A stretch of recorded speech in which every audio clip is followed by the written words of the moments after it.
So we're here today at the seminar and we've been talking about the grooming and radicalisation of children in your community. Just how bad is it? I think this is an issue that's been going for a number of decades now. And over the last 10 to 15 years, it's really become a lot more prevalent and a lot more concerning, largely because the tactics that are being deployed, the use of technology, social media, and also the scale of it. It's really become a serious issue for the Sikh community, but historically it started when Sikhs started settling here. Do you think that the police and authorities take you seriously when it's been reported? Not only do they not take us seriously, I don't think they even understand or appreciate the issue.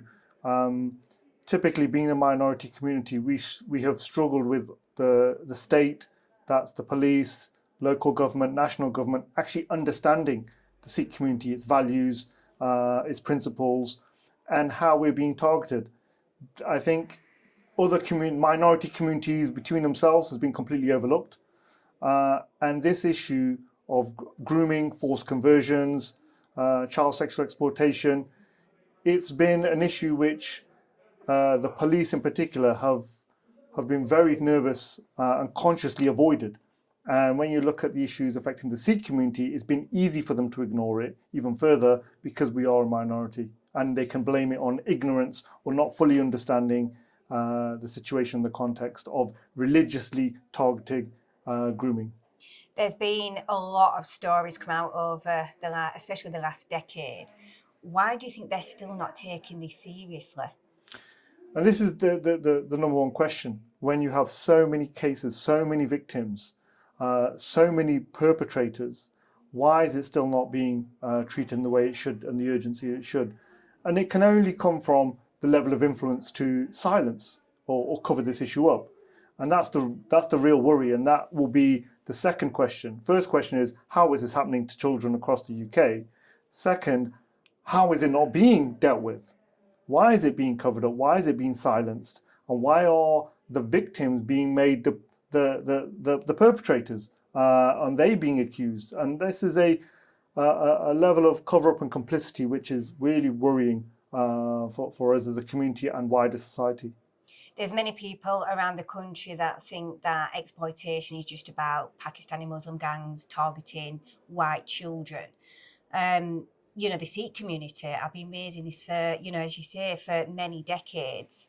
Why do you think there's, just a focus on white children and not Sikh children? Again, I think it comes down to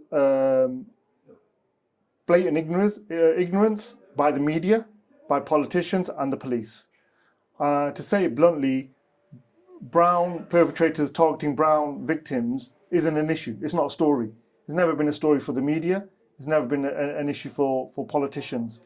And the Sikh community have been at the forefront of dealing with issues themselves. We've been doing it for decades.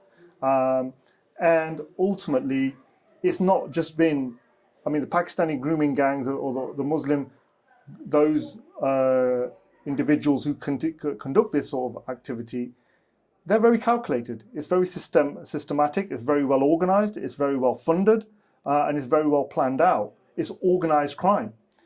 And the authorities treat it as relationships. A boy talk to a girl, and that's how it gets muddled up.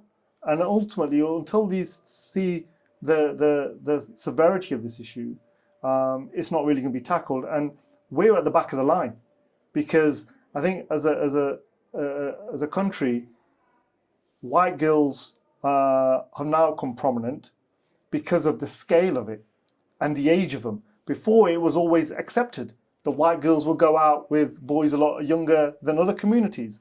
And that was seen as a vulnerability of the community and exploited by these groomers and these perpetrators. Other tactics were used in our community because girls weren't so openly going out at night. They used other tactics, looked at the family setup, giving them those sorts of freedoms, some attention. So this is how well planned and thought out these attacks are. And I think ultimately, until the authorities fully understand that each community is targeted differently, but ultimately it's organized crime targeting children, until then we won't see any real drastic change. Do you feel that the Sikh community have got a voice within government around this issue? absolutely silenced. We have no voice on a lot of issues because we're being a minority. We only now have Sikh MPs in Parliament. Before that, there was nobody raising these issues. And even whilst we might have 11 Sikh MPs now, how many of them have the confidence, the knowledge, the passion to raise these issues? I mean, we have 650 MPs in Parliament. How many of those 650 are raising issues, whether it's a Sikh child, whether it's a white child, whether it's a child from another community? Shouldn't matter. The issue of any child being targeted in this nature should be raised. And I'm shocked how politicians have attempted to cover this up and kick into the long grass investigations that they were championing for when they were opposition. I think it's scandalous. And this, I think, real change can only be brought out by mass people raising these issues and pressurising the media and politicians. I'm working with Rupert Law on the rape gang inquiry, which is cross-party.